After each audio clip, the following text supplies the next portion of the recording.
나의 주를 나의 주를 내가 그의 곁에 서서 배우며 나의 주를 손에 못자국을 보아 알겠네. 아멘. 우리 최성현 사모님 예배를 위해서 기도해 주시겠습니다. 하나님 아버지 감사합니다. 오늘 우리가 이렇게 또 좋은 날을 맞이해서 하나님께 예배드리고 함께 마음 모아 주님을 생각하고 하나님 앞에 나아오게 하심을 감사합니다. 하나님 아버지 참 우리 인생에 하나님께서 허락하신 그 시간 동안 우리가 주님을 알고 주님을 사모하고 주님을 알아가며 이 땅 가운데 살다가 주님께서 부르신 날에 우리가 기쁜 마음으로 우리 본향에 돌아가듯 주님을 그리워한 그 주님 품에 안기는 것을 또한 우리가 이 땅 가운데 소망으로 살아가고 있습니다. 하나님 아버지 참 지난 한 해 동안 저희가 잃어버린 시간 같았고 우리가 예상하지 못한 일들이 생겼지만 그럼에도 불구하고 주님께서 우리와 동행해 주시고 주님께서 우리의 우리의 생명을 보존하여 주셨고 또 우리가 예배할 수 있고 주님 앞에 나아가는데 아무런 문제 없이 나가게 하셨습니다. 하나님 우리가 이 땅 가운데 수많은 계획과 성취해야 할 것들이 있지만 참으로 주님 그저 오직 우리의 소망을 주님 앞에 드리고 날마다 주님을 생각하며 주님께로 돌아갈 날을 소망하면서 사는 그것을 놓치지 않도록 하나님께서 함께해 주시옵소서. 하나님 우리 가운데 몸이 아프고 약해서 주님 더욱더 주님을 간절히 소망하고 기다리는 사람들 주님께서 축복해 주시고 그들의 고통과 연약함을 주님께서 아시고 만져주시고 치유하여 주시고 또한 그것들을 통해서 그것이 주님 앞에서 버려진 것이 아니라 하나님께서 돌보고 계심을 깨닫게 하여 주시옵소서. 우리 양 집사님 기억합니다. 주님께서 이 땅 가운데 사는 동안 주님께서 그 피곤한 육신을 하나님께서 어루만지시고 또한 주님 품에 안길 때 참 기쁨으로 하나님 갈 수 있도록 도와주시고 특별히 제 동생에게도 주님께서 함께 하셔서 날마다 힘들고 그 어려운 그 고통 가운데서도 주님께서 함께 호흡하시고 정말 생명의 주관자 되신 주님께서 만지고 돌보고 계심을 깨닫게 하여 주시옵소서. 우리 모두 다 같은 마음으로 주님 앞에 소망을 품고 우리에게 주신 시간을 감사하며 그냥 즐겁게 살다가 주님께서 부르신 날에 하나님 나라에 기쁨으로 들어갈 수 있도록 하나님 우리에게 성령으로 풍성한 은혜를 주시고 하나님 우리가 늘 그 만족함과 감사함이 우리 삶에 넘칠 수 있도록 주님 우리를 도와주시기를 기도합니다. 헛된 생각과 고집을 버리고 단순한 마음으로 주님을 바라보며 살기를 원합니다. 오늘 예배 가운데서도 주님께서 우리를 인도하여 주시고 우리에게 주님의 그런 음성을 들려주실 것임을 믿고 예수님의 이름으로 기도합니다. 아멘. 아멘. 오늘 함께 나누시게 될 하나님의 말씀은 우리 마태복음 5장 46절 한 절 말씀입니다. 제가 봉독해 드리도록 하겠습니다. 그러므로 하늘에 계신 너희 아버지의 온전하심과 같이 너희도 온전하라. 우리 쉬운 성경에서는 그러므로 하늘에 계신 너희 아버지가 완전하신 것처럼 너희도 완전하도록 하여라. 우리 본문 말씀을 중심으로 해서 정의로운 사랑이라는 제목으로 우리 윤 목사님 말씀 좀 해주시겠습니다. 네, 반갑습니다. 화면 공유 좀 잠시 하겠습니다.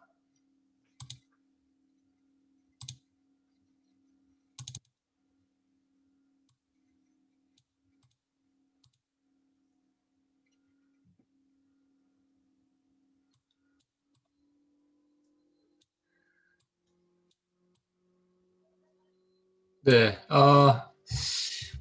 의도한 것은 아닌데 오늘 설교는 지난주 김기훈 목사님 설교를 다시 한번 되새겨보는 설교가 될 것 같습니다. 어떻게 보면 뭐 시리즈 설교가 될 수도 있겠고 혹은 뭐 부차적인 설교 혹은 뭐 짜투리 설교 뭐 그렇게 생각하시면 되겠습니다.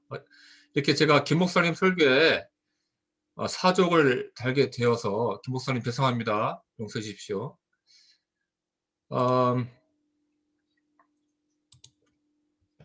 사실 지난주 김 목사님 설교는 이 시대 우리 교회에, 특별히 한국 교회에 절실히 필요한 하나님의 메시지라는 생각이 들었습니다. 설교 내용이 머릿속을 맴돌았고 그러다 보니 오늘 나눌 말씀과 연결되는 것 같습니다. 어쩌면 성령 하나님께서 그런 감동을 주신 것일 수도 있겠다, 그런 생각이 듭니다. 지난주 설교 제목이 무엇이었습니까? 우리 여기 학생들 한번 맞춰볼까요? 우리 윤서원 학생, 윤민서 학생, 또 우리 김 목사님 아이들 삼형제 기억나나요? 네, 소돔 같은 세상에서였죠? 네, 어떤 내용이었나요? 네, 제가 질문도 하고 답도 하겠습니다. 소돔 같은 세상, 즉 여호와의 길을 따르지 않는 세상에서 여호와의 길을 따르는 삶을 살자는 내용이었습니다. 그러면 여호와의 길은 무엇이라고 하셨습니까? 예, 그것은 하나님께서 구원의 사랑을 베푸시는 그 길을 열어주셨듯이 우리도 그러한 사랑의 길을 걷자, 이렇게 요약할 수 있겠습니다. 하나님께서 소돔을 심판하시는 상황에서 아브라함에게 말씀하셨다는 그런 맥락에서 보면 소돔 사람들은 그런 사랑의 길, 환대하는 삶, 즉 하스피탈리티를 베푸는 그런 삶을 살지 않고 오히려 그 반대의 삶을 살았죠. 우리는 사랑하는 삶, 환대하는 삶, 베푸는 삶을 살자는 것이죠. 특별히 고아, 가부, 나그네 등 소외당하고 어려운 삶을 사는 사람들을 사랑하라는 신명기 10장 말씀과 연결시켜서 말씀하셨습니다. 지금 우리의 상황에 적용하자면 어떤 사람들을 사랑하라는 메시지로 이렇게 우리가 적용할 수 있을까요? 우리 주변에 어떤 사람들이 아브라함의 시대의 고아, 가부, 나그네 같은 사람들일까요? 예, 물론 지금 이 시대에도 뭐 고아, 가부, 또 이방인들, 그런 사람들 있지요. 뭐 혹은 이주민들, 난민들도 어떻게 보면 나그네와 같은 사람들이라고 할 수 있겠죠. 상대적으로 기득권과는 거리가 있는 소외받은 사람들, 경제적, 심리적, 환경적 어려움 가운데 있는 우리 모두의 이웃들이 아닐까, 그런 생각을 해보게 됩니다. 그런 사람들을 사랑하는 것이 하나님께서 명령하신 삶, 여호와의 길을 따라 걷는 사랑을 실천하는 사람들이라는 삶이라는 것이죠.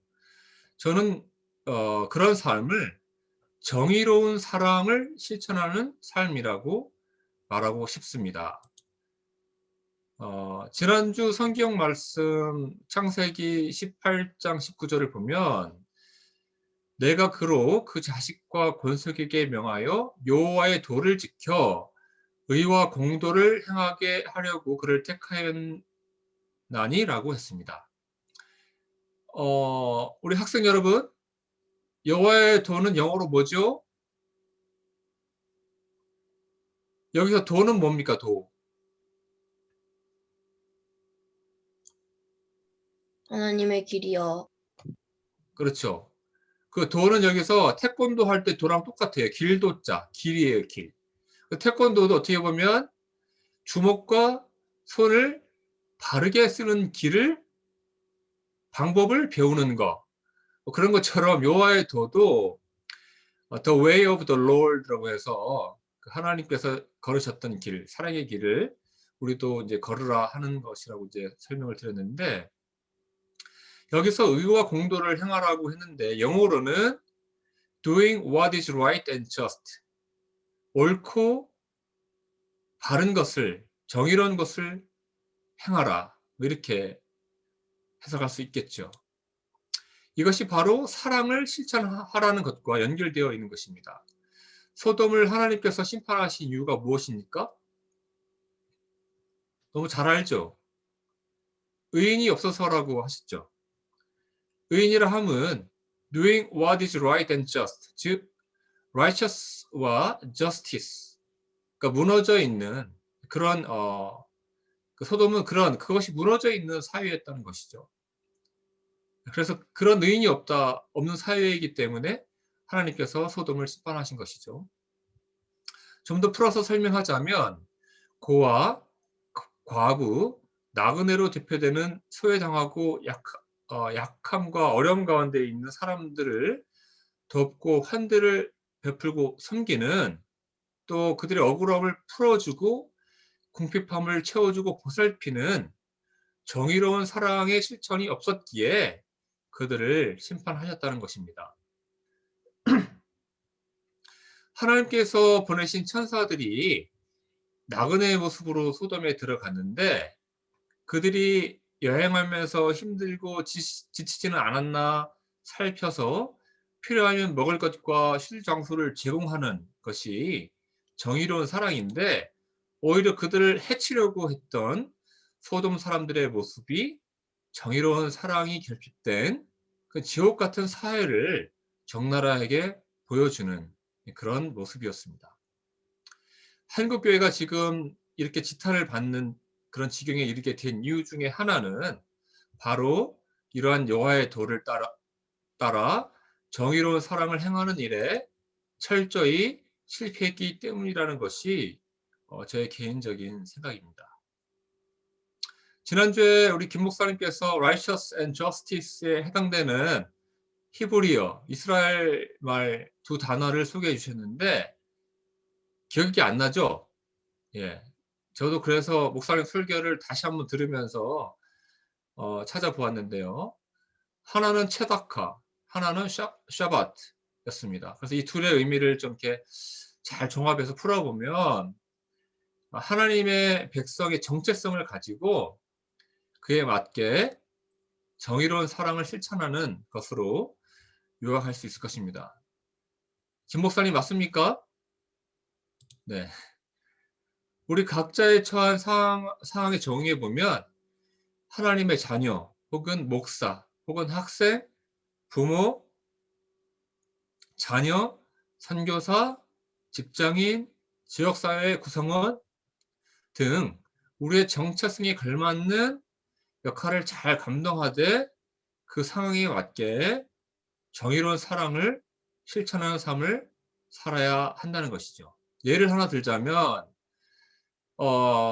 민서 학교에서 왕따를 당하는, 괴롭힘을 당하는 그 친구가 있다고 한번 생각을 해봅시다. 그러면 민서는 하나님의 백성으로서 어떻게 행동해야 할까요? 대답해도 돼요, 민서야. 마이크 켜고. 사랑하는 내가 일단 먹고 있어. 다시 질문해보면, 민서야 잘 들어보세요. 인터뷰. 학교에서 집단 괴롭힘을 당하는, 왕따 당하는 그런 친구가 있다고 한다면 민서는 하나님의 자녀잖아. 하나님의 자녀로서 어떻게 행동해야 할까요?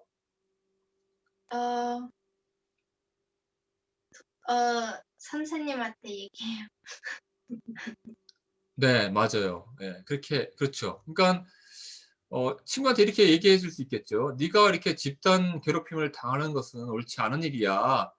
너를 괴롭히는 아이들의 행동이 잘못된 행동이야. 네가 너무 상처받지 않았으면 좋겠어. 이 문제를 용기를 내서 선생님께 말해서 해결하는 게 어떨까? 이렇게 위로해주고 또 격려해주고 하는 것이 바로 정의로운 사랑을 실천하는 방법이 될 수 있다는 것이죠. 오늘 여러분과 함께 나누었던 말씀, 마태복음 5장 48절 말씀을 다시 한번 읽어보겠습니다. 제가. 그러므로 하늘에 계신 너희 아버지의 온전하심과 같이 너희도 온전하라. 영어로는 아까 perfect라고 나와 있는데요.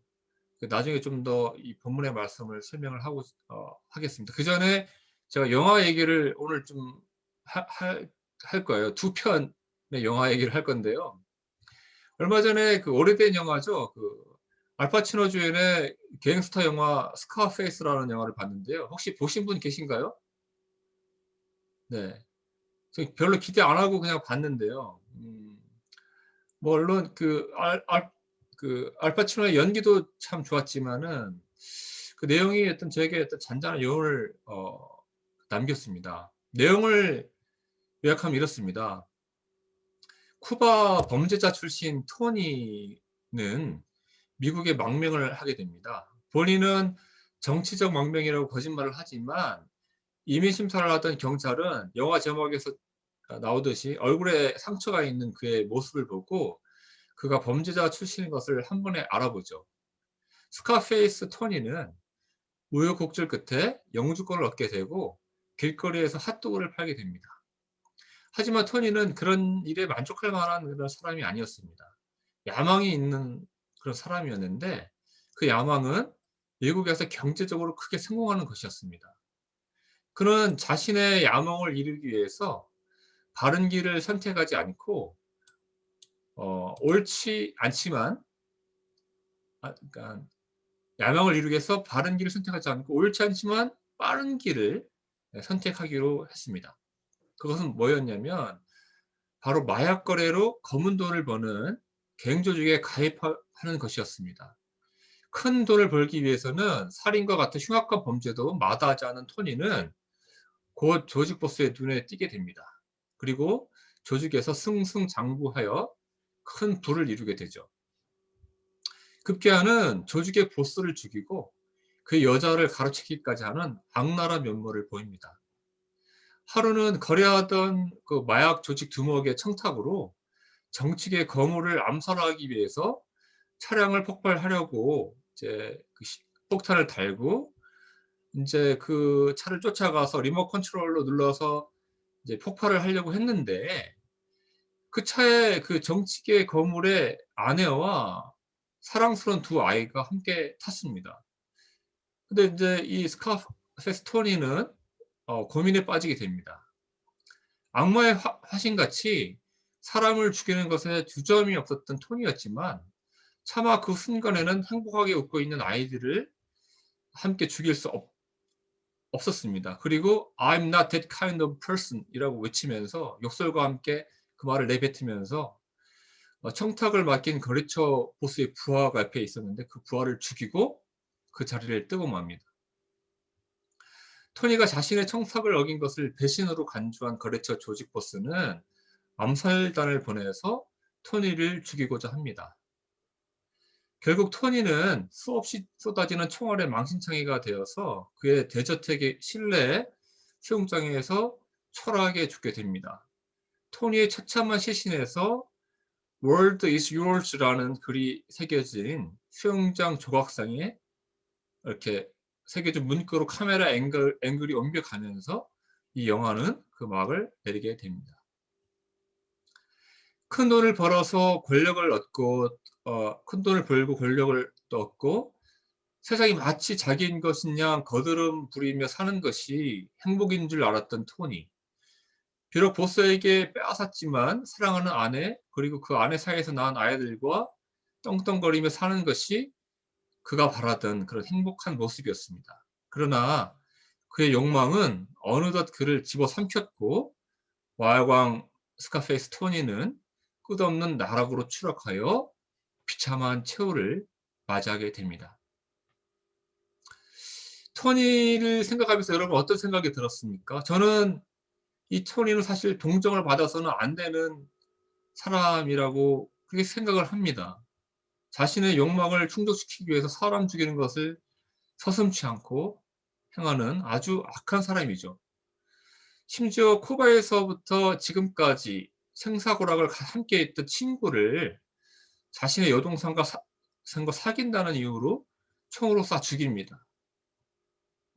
자신의 여동생을 자신과 같은 그런 갱스터로부터 지키고 싶었다는 것이죠. 더럽혀지지 않기를 바랬다는 거죠. 그래서 그 친구를 죽입니다. 마약에서 제정신을 차리고 나서는 자신이 한 행동을 후회하긴 하지만 용서받을 수 없는 큰 잘못을 저지른 악마와 같은 사람이죠. 그런데 이상하게도 영화를 다 보고 나서 제 마음 가운데 이 토니를 향한 이상한 동정심이 느껴졌습니다. 참 불쌍하고 가련한 인생이라는 느낌을 지울 수가 없었습니다. 무엇이 토니의 와가 꿈꿨던 그런 행복한 인생을 그가 살지 못하게 하고 이렇게 비참한 최후를 만들고 말았을까 하는 생각이 들었습니다.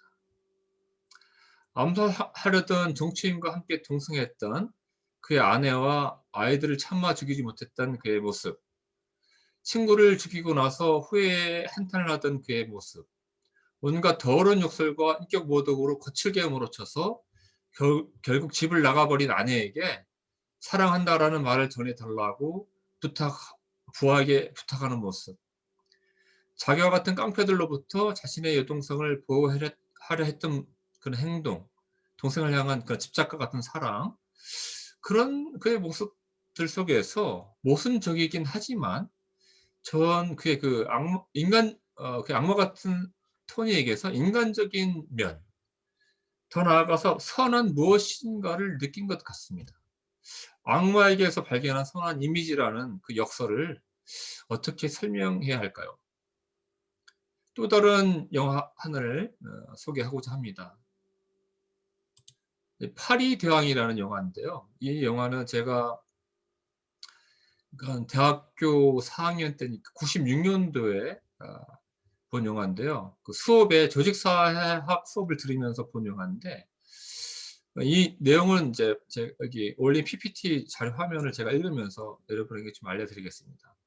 벌이 꿀을 만들듯 인간은 악을 낳는다. 20세기 고전 중 하나로 꼽히는 윌리엄 골딩의 소설 파리 대왕. 핵 전쟁을 피하려던 한 무리의 아이들이 탄 비행기가 불시착하면서 시작되는 이 작품은 무인도에 남겨진 아이들이 서로 갈등을 겪으며 점점 비인간적인 야마 상태로 퇴행해가는 모습을 담고 있다. 이 소설은 1983년 노벨 문학상을 수상했고 지금까지 30개 이상의 언어로 번역되며 전 세계적인 베스트셀러로 등극했다. 그런데 어느 날 이런 궁금증을 지닌 사람이 있었다. 아이들이 무인도에 홀로 남겨진다면 어떻게 될지 실제로 연구한 사람이 있었을까? 우리 민서, 서원이, 그 다음에 우리 삼형제, 이 5명이 무인도에 남겨진다면 어떤 일이 일어났을까요? 한번 생각해 보세요. 재밌겠죠? 바로 네덜란드를 대표하는 저널리스트 리트 하르 브레흐만의 이야기다. 어디선가 언젠가 우연히 비슷한 일이 일어나지 않았을까? 그렇게 현실 속의 파리 대왕을 찾아 나서는 대장정이 시작됐고 그는 수개월간의 문헌 조사 끝에 실제 스토리를 찾아냈다. 1966년 폴리네시아 제도의 무인도 아타섬에 좌초된 6명의 소년들은 15개월간 살아남았다. 그러니까 1년 하고 3개월 동안 같이 살아남았다는 것이죠. 오스트레일리아에 살고 있는 피터 위너와 마노 토타우시의 슈라였고 브레흐만은 그들을 직접 찾아가 상세한 이야기를 들었다. 우리는 아타에 도착하기까지 8일 동안 식량도 물도 없이 표류했어요. 빈 코코넛 껍데기에 빗물을 모아서 아침에 한 모금, 저녁에 한 모금씩 나눠 마셨죠. 환상 속의 파리 대왕에서는 불을 차지하기 위해서 소년들이 난투극을 벌이고 실제로 죽이기도 해요. 영화 속에서는요. 근데 현실의 소년들은 불씨가 꺼지지 않도록 1년 이상 잘 보살폈다. 그들은 농사, 요리, 경비 등의 임무를 위해 두 팀으로 나누어 일하기로 합의했다. 물론 가끔 다투는 일도 있었지만 그때마다 타임아웃을 도입해서 이를 해결했다. 또한 떠내려온 나무 조각과 난파된 배에서 구한 6개의 철사로 기타를 만들어 연주하면서 서로를 위로했다. 그리고 1966년 9월 11일 일요일 그들은 아주 밝고 건강한 모습으로 구조됐다. 그때의 기억을 떠올리며 피터 위너는 이렇게 말했다. 파리 대왕은 단지 소설이죠. 현실은 정반대였습니다. 소설, 실제 얘기. 오늘날 문화작품 이상의 의미를 지니게 된 파리 대항은 어쩌면 우리에게 강력한 노시보 효과를 일으킬 수 있다. 밑에 이제 설명이 되어 있는데, 노시보 효과는 플라시보 효과의 반대말로 부정적 믿음이 부정적 결과를 가져오는 현상이라고 설명되어 있죠. 불평등과 혐오, 불신. 지금 이곳은 우리가 살고 있는 사회를 의미하는 것 같아요. 지금 이곳에서 벌어지고 있는 수많은 비극이 결국 우리가 타인에게서 폭력성과 이기심만을 발견하도록 훈련되어 왔기 때문에 벌어진 것은 아닐까? 이런 질문을 남깁니다. 전 세계 지식인들의 찬사를 받은 화제의 베스트셀러 휴먼카인드의 내용 중 일부입니다.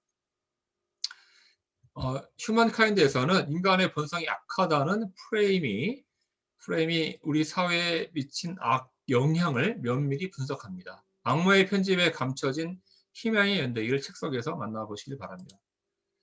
이제 그 서평이라고 해야 될까요? 그 추천서라고 해야 될까요? 유발 하랄이라는 세계적인 지식인이 이렇게 썼어요. 그 책을 보고 이 책을 읽는 동안 무척이나 즐거웠다. 인간 본성에 관한 새로운 관점을 갖게 만들어주고 오랫동안 이어온 나의 신념에 도전하게 만들었다. 사실 이 내용은요, 그 페이스북에 제 패친 중에 한 명이 올린 거를 제가 읽어보고 인간의 선함과 악함에 대해서 생각하게 됨 하고 제가 이렇게 올렸어요. 그랬더니 그대로 옮긴 거죠. 그분이 올린 거를. 그랬더니 이제 제 그 친구 중에 한 명이 이렇게 댓글을 달았어요. 인간은 죄인이다. 라는 게 그렇게 극단적으로 드러나지 않는 것 같아요. 악이다 보다는 완벽하지 아니하다로 받아들여야 할지 모르는 문제 같아요. 이렇게 글을 달았어요. 여러분은 어떤 생각이 들었습니까? 이 파리 대항의 그 내용을 보면서, 그리고 이 파리 대항의 내용을 가지고 또 정말 이것은 소설인데 실제에서는 어떤 일이 일어났을까를 찾아본 그분의 그런 책 이름을 제가 까먹었네 갑자기. 휴먼카인드의 내용을 보면서 여러분 어떤 생각이 들었어요? 인간은 악합니까? 아니면 인간은 선합니까? 아니면 인간은 선하기도 하고 악하기도 합니까? 아니면 제 그 페이스북 친구의 말처럼 완벽하지 않다 이렇게 얘기하고 넘어가도 될까요? 쉽지 않은 그런 문제입니다. 사실은 인간이 선하냐 악하냐 하는 것은 철학적 그 전통에서 아주 오래전부터 수천 년부터 지금까지 끊임없이 사람들이 토론하고 있는 내용이죠.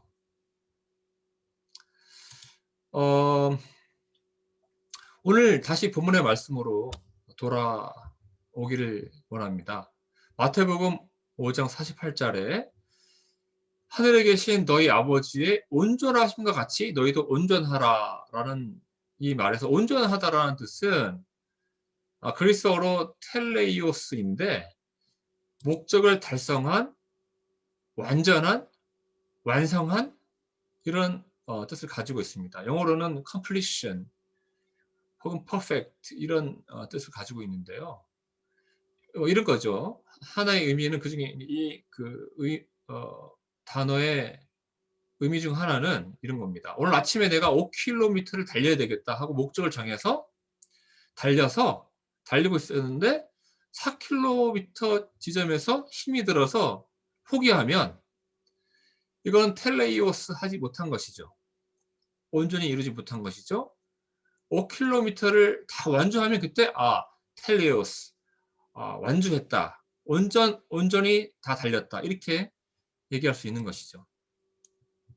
근데 이제 오늘 본문에서의 이 텔레이오스의 의미는 completion, 완성했다라는 그런 의미랑 관계가 있지만 그런 의미랑은 좀 다른 의미입니다. 이것은 어떻게 보면 우리가 지킬 수 있는, 실행할 수 있는, 물론 이제 도덕적인 기준을 우리가 완벽한 도덕적 기준을 우리가 달성할 수 있느냐 없느냐의 문제로 생각을 하게 되면 그렇게 우리가 5km 달려서 목적을 이루는 것과는 또 다른 문제가 되는 거죠.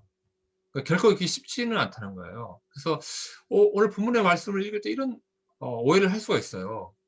하나님께서 우리에게 이룰 수 없는 목표를 달성하라고 요구하시는 것 것처럼 느껴질 수 있죠.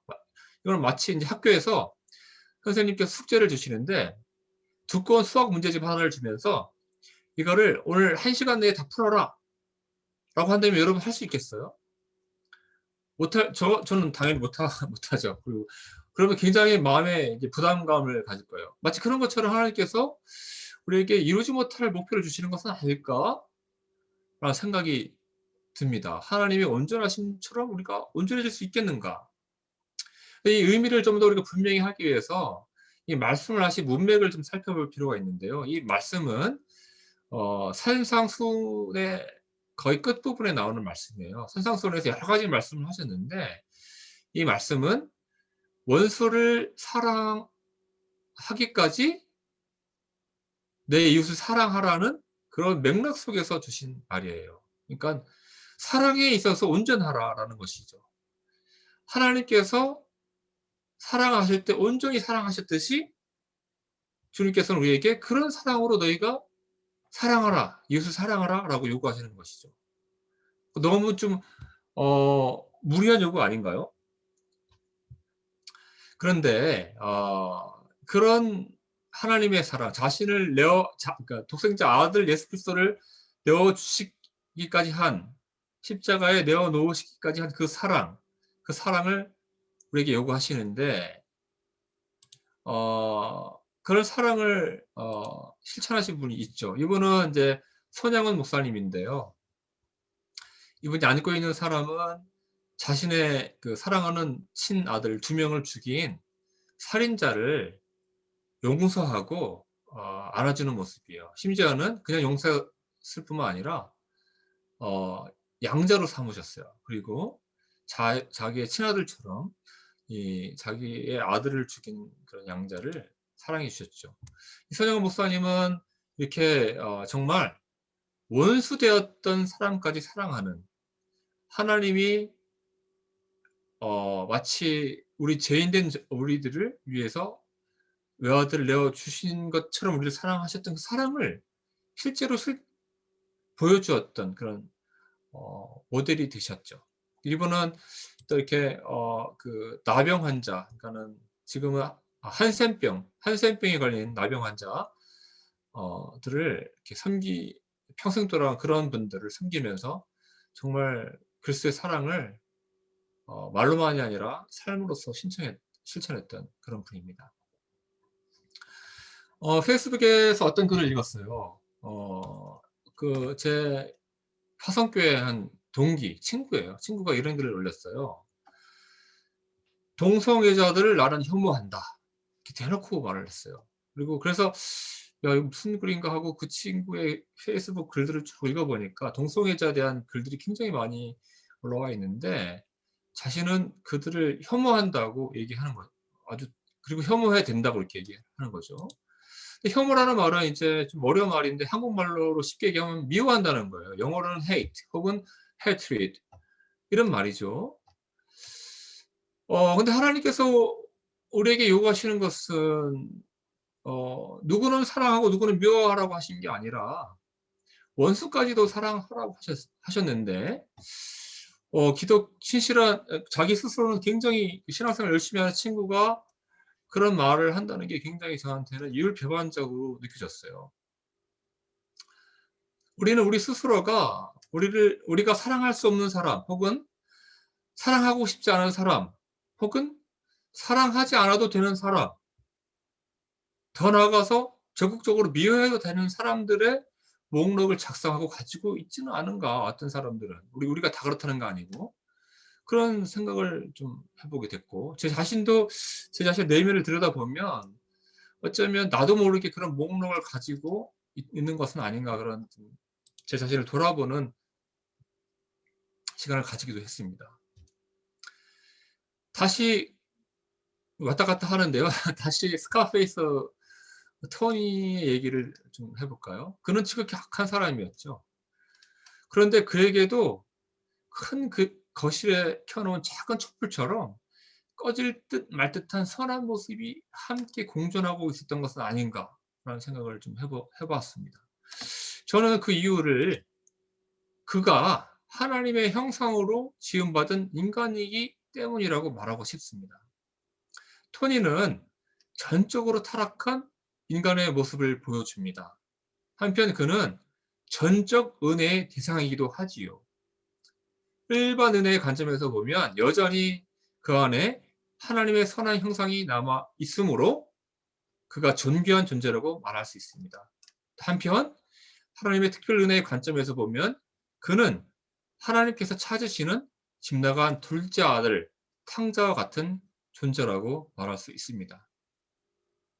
하나님의 전적인 은혜만이 토니 같은 이를 그를 얽매고 있는 죄와 길고 방황하는 양과 같은 그런 깊은 절망감과 공허함을 가지고 있는 그를 구원할 수 있는 것입니다.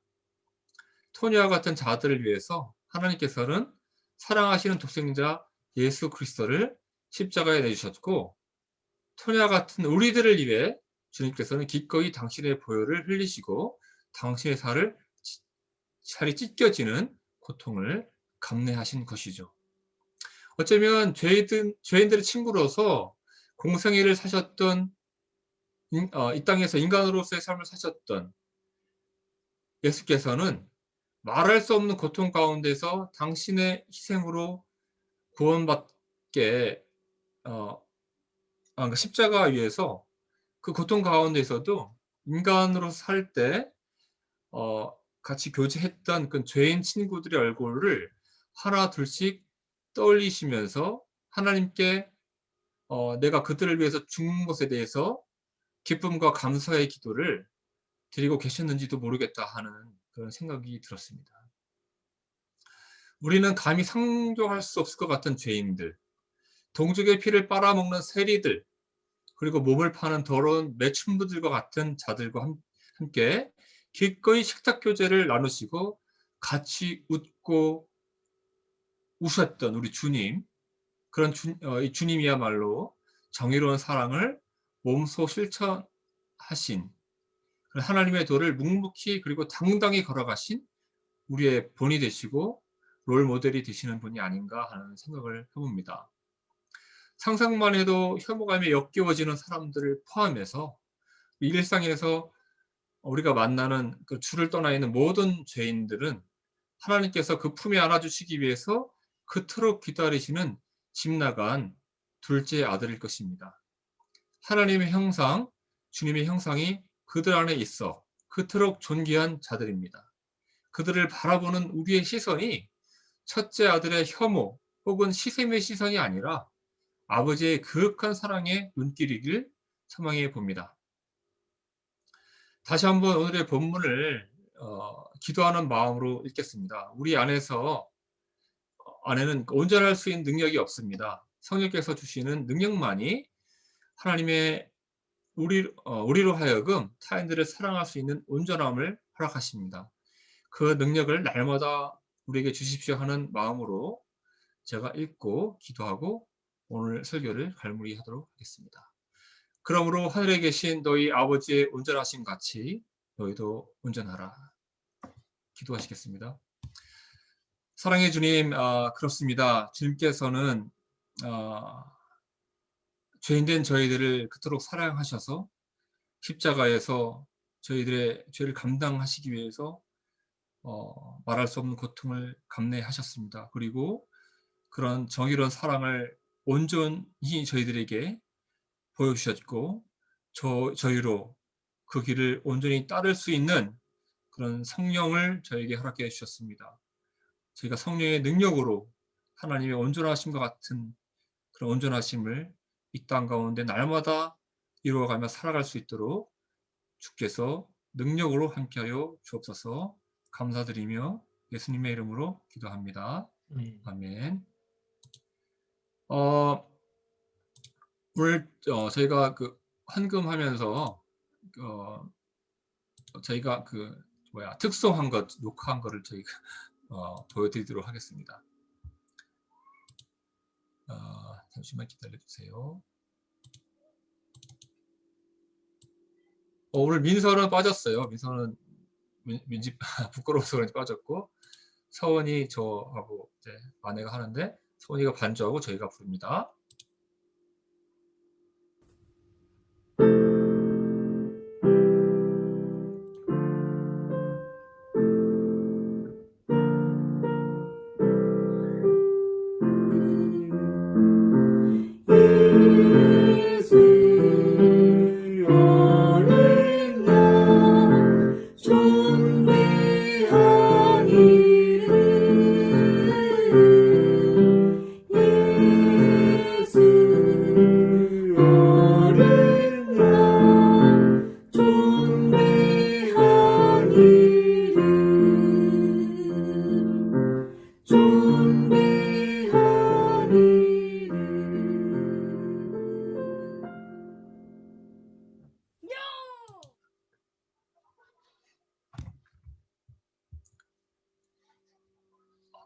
헌금 보원기도 드리고 축도하고 오늘 예배를 마치도록 하겠습니다. 하나님 아버지, 저희에게 모든 것을 주신 그 은혜에 감사함으로 저의 지극히 작은 일부를 하나님께 드립니다. 주께서 이 예물이 쓰이는 곳마다 하나님 나라가 확장되어지는 일에 쓰일 수 있도록 역사하여 주옵소서. 이제는 우리 주 예수 그리스도의 은혜와